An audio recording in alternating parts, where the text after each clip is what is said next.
pandemia de Covid-19 teve o primeiro caso conhecido em dezembro de 2019 em Wuhan, na China. Em 20 de janeiro, cerca de quase um mês depois de 2020, a Organização Mundial da Saúde classificou isso como um surto de emergência de saúde pública de âmbito internacional. Passe mais ou menos um mês e a classificação muda para uma pandemia. Um ano e 2 meses depois, em maio de 2021, temos mais de 170 milhões de pessoas contaminadas pelo mundo, com a mortalidade atingindo 5 milhões de pessoas, tornando esta uma das pandemias mais mortais da história da humanidade. Temos aqui uma maior ameaça à humanidade desde a gripe espanhola, que fazem agora exatamente um século. E no Brasil? O primeiro caso foi confirmado em 26 de fevereiro de 2020, no interior de São Paulo. Uma semana depois chega ao Rio de Janeiro. 2 semanas depois, temos o primeiro lockdown na cidade do Rio de Janeiro. E agora, cerca de um ano depois, temos no Brasil 17 milhões de casos diagnosticados, com praticamente 500 mil de mortes, e destas 50 mil no estado do Rio de Janeiro. É um horizonte nada positivo, porque essa doença tem outras 2 faces. Temos as famílias e os pacientes, que são impostas a um isolamento cruel, de uma doença longa, que impõe um sofrimento dramático, tanto ao paciente quanto ao familiar. E o impacto sobre o sistema de saúde e suas equipes, promovendo o colapso do sistema, a exaustão da equipe e a contaminação do sistema e dos seus profissionais, porque é uma doença que não vê carteira de identidade, gerando uma grande dificuldade de gestão. Para entendermos melhor isso, de como foi o impacto dessa pandemia sobre os hospitais, as equipes e as soluções que tiveram de ser criadas, muitas vezes de forma improvisada, porque as coisas aconteciam de uma maneira muito rápida e de outras planejadas, temos aqui hoje um grande especialista e gestor, Dr. Carlos Lobet, que é o diretor executivo do Hospital Procardíaco e que vem vivenciando desde o princípio a pandemia. Dr. Carlos Lobet, obrigado por estar aqui no NewsMed e gostaríamos muito de ouvir a sua experiência de como foi lá atrás, no início da pandemia, em março de 2020, como o hospital recebeu isso, que medidas imediatas tiveram de ser tomadas, qual foi o impacto sobre você como gestor para lidar com essa nova doença.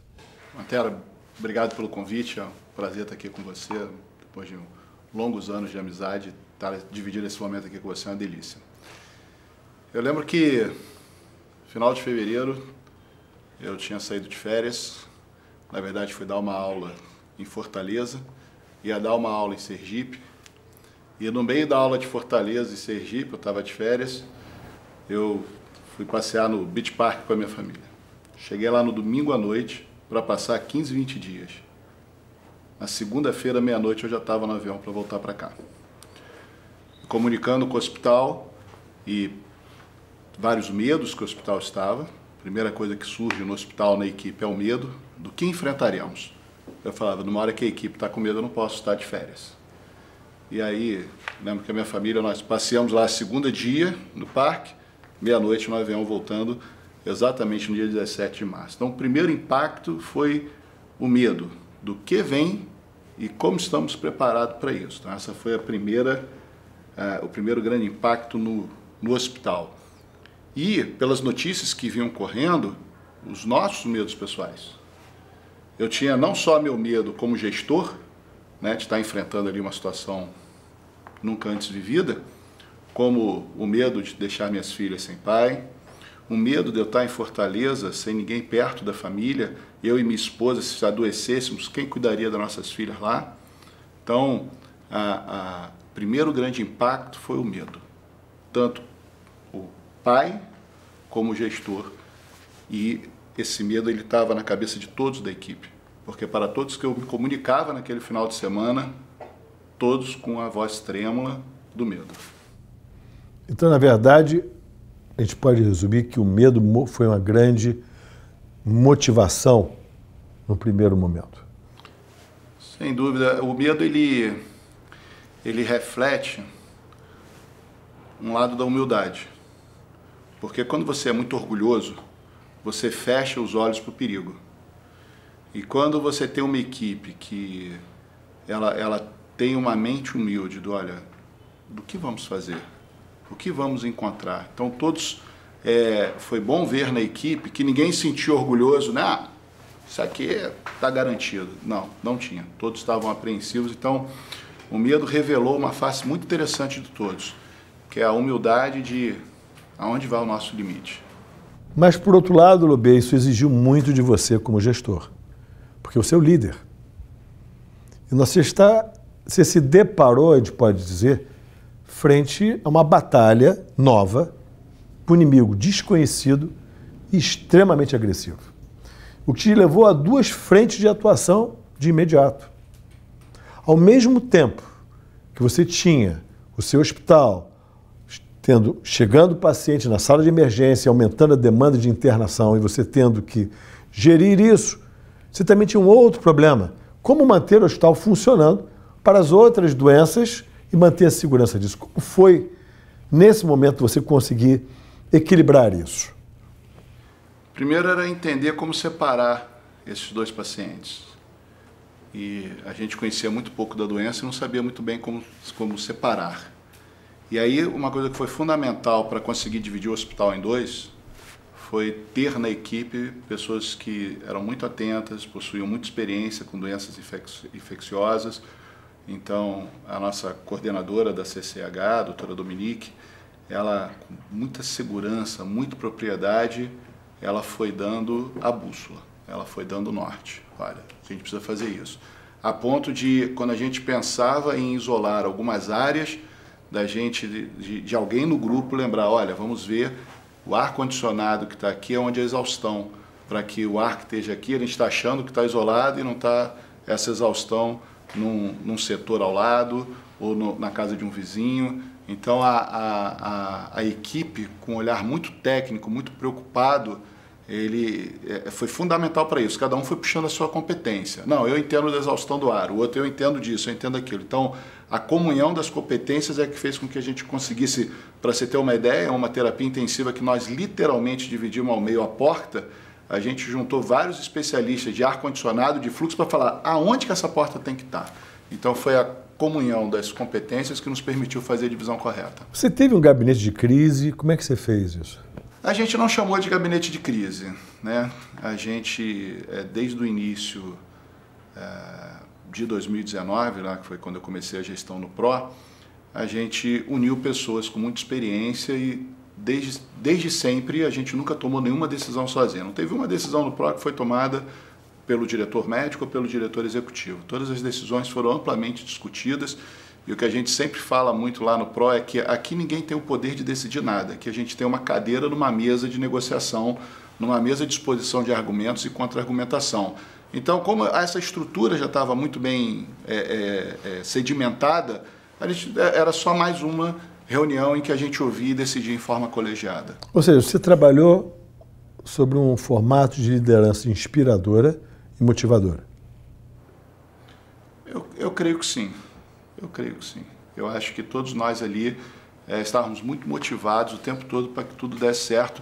E nós listamos, então, o que nós não queríamos que acontecesse. E aí, com aquele foco, não, pode acontecer isso, mas isso a gente não quer que aconteça. E aí a gente foi tendo essa linha mestre de qual eram os nossos objetivos, a gente foi conseguindo tomar as decisões. E como é que foi o trabalho? Isso era uma coisa que acredito que te preocupou muito, que era preservar a segurança da equipe e a motivação da equipe. Esse talvez foi um dos dos pilares que a gente tinha, que era aumentar a segurança do colaborador. Então, a nossa equipe, esse era como é que a gente aumenta a proteção? Isso numa época que começou a faltar EPI para tudo que é lado. Eu me lembro de, ainda nessas primeiras semanas, com a discussão que te quer faltar capote, você começa a ouvir as coisas, né? Vai faltar capote, vai faltar isso, vai faltar aquilo. Eu falei, ok, o que vamos fazer? Aí fui para São Cristóvão, com o técnico de segurança do trabalho. Falei o seguinte, ó, os caras compram aquelas capas super resistentes para entrar no esgoto, vamos comprar 2.000 capas dessa, porque é igual aqueles filmes de pandemias, né? Sim. Falei, olha, se a gente não vai ter o capote cirúrgico, pelo menos proteger a equipe a gente vai. Então, me lembro que eu e o colega do técnico de segurança do trabalho começamos a andar todas aquelas lojas de borracha em São Cristóvão, comprando capotes e testando modelos, aí mostrava para a equipe da infectologia, porque essa era a coisa, proteger o colaborador era proteger a equipe, era uma das coisas que a gente ia fazer a todo custo. Aí meu carro ficou lá cheio de capas emborrachadas. E você está me trazendo, assim, tem um livro que analisa os grandes líderes. E Alexandre o Grande, César, Napoleão, eles tinham algo em comum. Eles inspiravam as tropas porque eles estavam na linha de frente. Com isso, eles compartilhavam com seus soldados os sofrimentos, as dores e as necessidades. E o soldado enxergava ali o líder do lado, a real preocupação, porque ele estava ali do lado dele. Com as devidas proporções, é claro. Eu acho que essa sua liderança, e por isso aqui no canal do Nosmed, que isso nós estamos falando para o Brasil, para que outros gestores tenham isso como exemplo. A gestão do gabinete é segura. A gestão na linha de frente exige coragem. E a coragem para a superação do medo, porque você é pai também. O medo de poder não levar aquilo do seu trabalho para a sua família. E aí vem algo muito interessante. Nós vivenciamos 3 ondas no Rio de Janeiro. Você teve que lidar, ao mesmo tempo que tinha que transformar o hospital, de não um hospital de alta complexidade para doenças infecciosas, como você falou, teve que estruturar ar-condicionado, isolar áreas, e ao mesmo tempo teve que desmontar essas estruturas, ou seja, unidades não Covid. Eu tive a oportunidade de presenciar isso. Em 24 horas ela virava uma unidade Covid com toda a sua complexidade, e quando saía a pandemia, vocês tomavam a decisão para desfazer isso, quartos virando terapia intensiva. Como foi essa logística?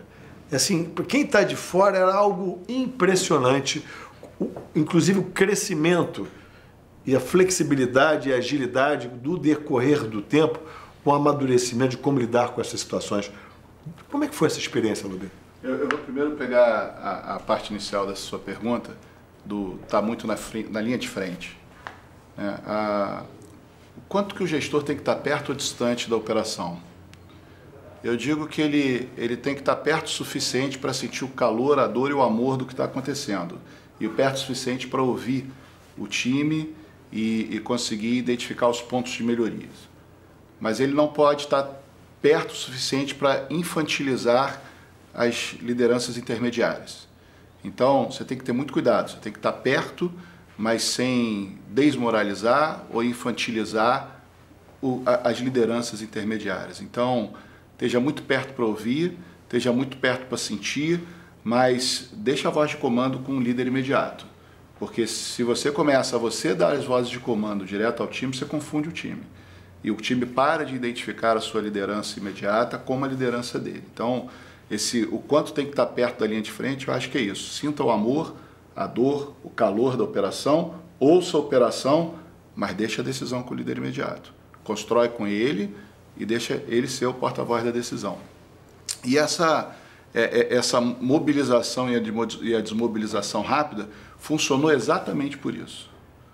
Nós íamos ao setor, nós identificávamos onde tinha que botar porta, tirar porta, onde ia virar anticâmera, onde ia virar lugar de paramentação, onde ia virar lugar para expurgo. Nós íamos nos setores, sentimos ali a dor e o calor dos espaços, dos movimentos, voltava lá para nossa mesa de reunião, ia para o quadro, desenhava e deixa o líder levar a notícia. O líder chegava lá e falava, aqui a gente vai fazer isso, aqui a gente vai fazer aquilo, aqui a gente vai botar uma porta. Então a equipe, ela começou a acreditar cada vez mais naquela liderança imediata, porque ela via uma movimentação que funcionava. Mas por que funcionava? Porque aquela movimentação foi para um quadro com 8, 10 mãos. Ele foi lá aplicar, mas quem decidiu foi 10 mãos. Então essa mobilização, essa desmobilização, ela hoje é absolutamente impressionante. A gente convida e desconvida em menos de 24 horas, porque a equipe falou, não, esse é meu líder. Quem é o líder? O líder imediato dele. E por isso funcionou. Que espetáculo. E o outro lado da doença? Paciente e família. A gente pôde observar que a face cruel da doença é o isolamento e o tempo prolongado que o paciente fica dentro do hospital. Por um lado, a família angustiada, por vezes não tendo possibilidade de se aproximar, porque tem idosos, pessoas frágeis que não podem vir para o hospital. E por outro lado, o paciente que tem aquele que se recupera uma recuperação arrastada e prolongada. Como é que o hospital humanizou isso? Quais foram os recursos que ele usou para amenizar a dor e preparar seus profissionais a também fazerem essa intermediação entre aquele que ali está sofrendo no hospital, com aquele que está sofrendo em casa? Como foi isso, Roberto? Isso foi facilitado pelos valores da equipe. Então, a equipe, principalmente lá do Procardíaco, ela tem empatia e compaixão muito enraizada no seu DNA. Então, todos ficaram muito empáticos a querer fazer as ligas. Então, foi fácil criar alguns facilitadores. Nós criamos, por exemplo, sabe aquele microfone do Roberto Carlos? A gente fez uma estrutura daquela com um iPad na ponta. E levamos o que a gente chamava, na verdade era RC, de relacionamento com o cliente, e o pessoal apelidou que aquilo era o Roberto Carlos. Então a gente levava essa estrutura com o iPad para a psicóloga conectar o paciente à família. Às vezes, mesmo quando o paciente estava em ventilação mecânica, entubado em coma, mas o filho queria ver o pai. E isso auxiliado pelo time da psicologia ou pelo médico rotina, então isso humanizou.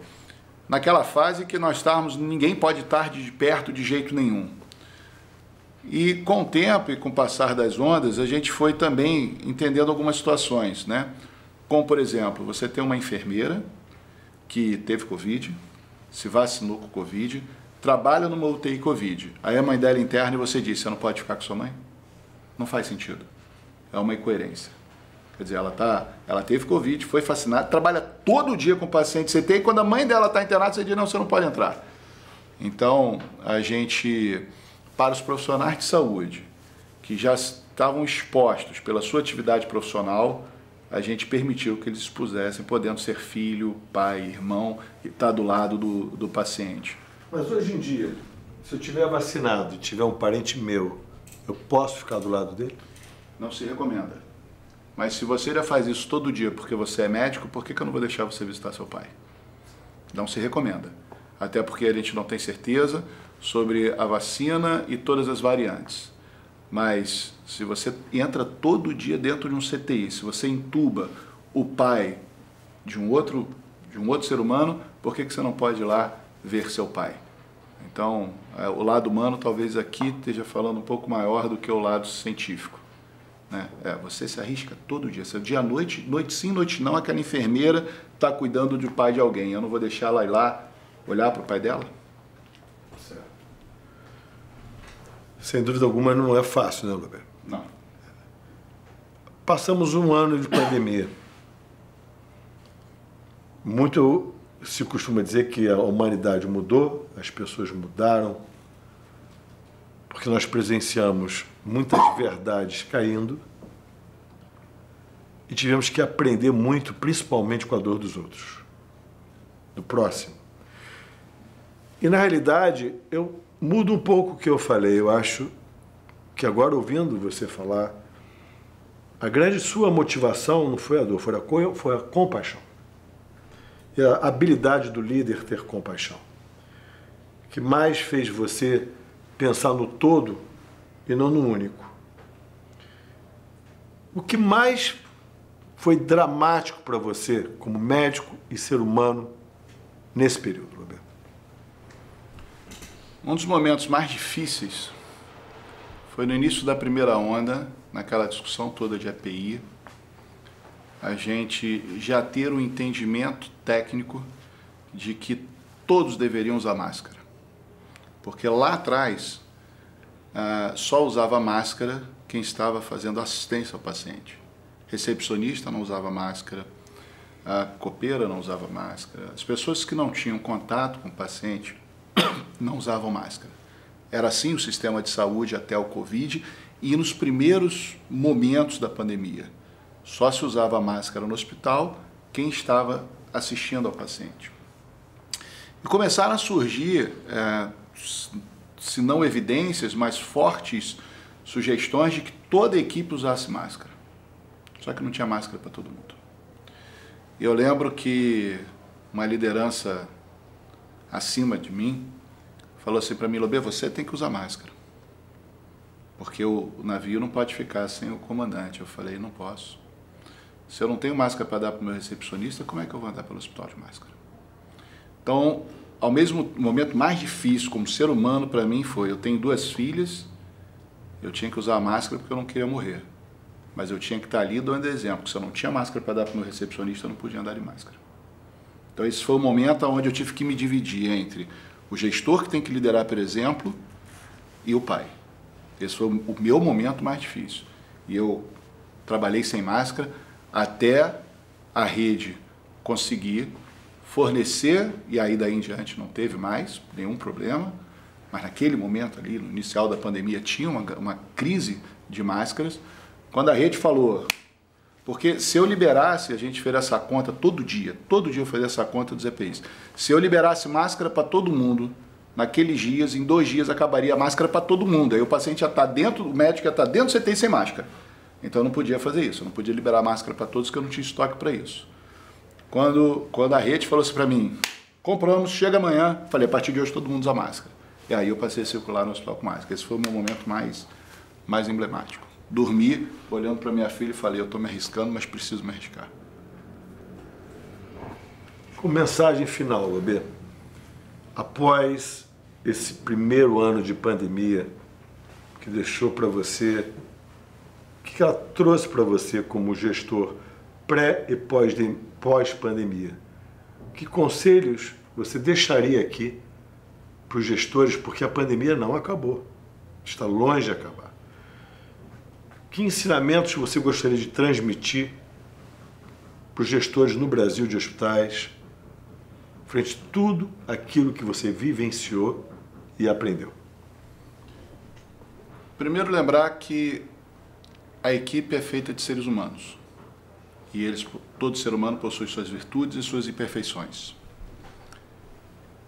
E as imperfeições, elas precisam ser entendidas pelos líderes, primeiro sempre assuma que houve uma boa intenção.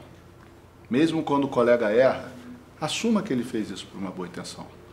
E quando você vivencia as imperfeições humanas e assume que o colega tinha uma boa intenção, você faz as correções de maneira muito mais dócil. Então não tente, nos atropelos das equipes, resolver os problemas sem doçura. Não.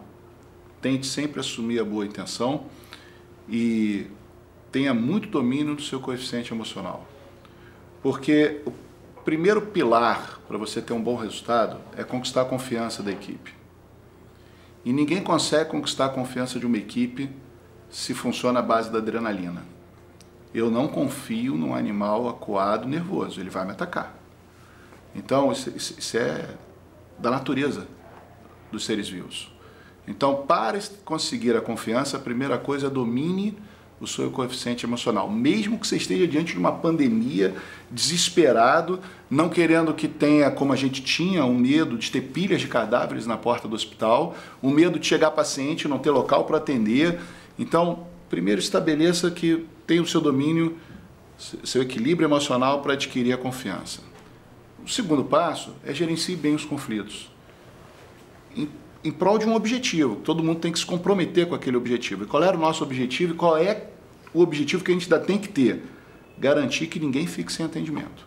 O primeiro objetivo era proteger a equipe. E o segundo, garanta que todos sejam atendidos.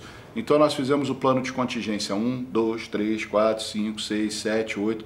Nós fizemos 10 planos de contingência. A ponto assim, se aqui estiver lotado, aonde que a gente vai botar o paciente? Se aqui estiver lotado, porque a gente falou o seguinte, ninguém vai chegar nesse hospital e deixar de ser atendido. Ninguém vai ficar na calçada esperando por atendimento. Então, quando você estabelece os planos de contingência em equipe, gera confiança na equipe, harmoniza o conflito, compromete todo mundo com aquele objetivo, o objetivo é ninguém vai deixar de ser atendido, o resultado chega. Então, minha sugestão é confiança, gere confiança, administre o conflito, traga todo mundo para se comprometer com aquele resultado que é bom para todos. Através desse depoimento do Dr. Carlos Lobet, eu acredito que você, médico, gestor ou não gestor, teve uma fotografia do que é e das dificuldades de como lidar, como ser líder dentro de um momento de crise e alcançar resultados, transmitindo tudo isso que ele pôde pontuar hoje, que eu consigo resumir aqui em ter compaixão, trabalhar próximo da sua equipe como exemplo, como inspiração e com coragem. A coragem é para vencer o medo. E não ter a humildade de poder enfrentar o seu medo e mostrar isso para a sua equipe. Sem dúvida alguma, isso para mim foi muito inspirador. Eu espero que tenha sido para você, no seu hospital, e que com isso você consiga gerenciar melhor esse momento tão difícil que todos nós estamos vivendo. Muito obrigado a vocês por estarem aqui conosco.